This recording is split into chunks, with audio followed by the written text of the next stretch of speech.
Hello guys, good morning.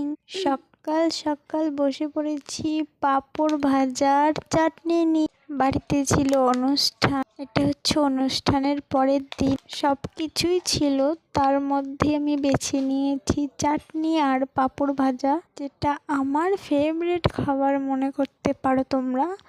Just দারুণ লাগে খেতে আমার, তাই আমি খাচ্ছি আর তোমাদেরকে বলছি যে নাও তোমরাও সকাল সকাল আমার সঙ্গে সঙ্গে চাটনি আর পাঁপড় খেয়ে নাও।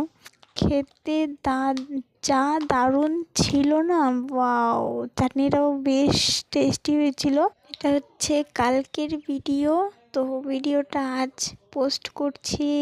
পোস্ট করার সময় আমার আবারও লোভ লাগছে খাওয়ার জন্য, আরও খেতে ইচ্ছে করছে। তো চাটনি তো এখন নেই, তো আরেকদিন অবশ্যই বানাবো। কিন্তু যেটাই বলো, ঘরে বানালে এতটাও টেস্টি হয় না যতটা টেস্টি অনুষ্ঠানের আর কি চাটনি হয় আর কি। বুঝতেই পারছো তোমরা কি বলতে চাচ্ছি আমি। তো এটা ছিল অনুষ্ঠানের পরের দিনের চাটনি, তো সেটাও খাচ্ছিলাম। দারুণ একটা খুব ভালো লাগছিল খেতে। সো যাই হোক, তোমরা কারা কারা এমন খেতে ভালোবাসো অবশ্যই কমেন্টে জানিয়ে যে। ভিডিওটা ভালো লাগলে অবশ্যই চ্যানেলটা সাবস্ক্রাইব করে দিয়ে যেও। টাটা।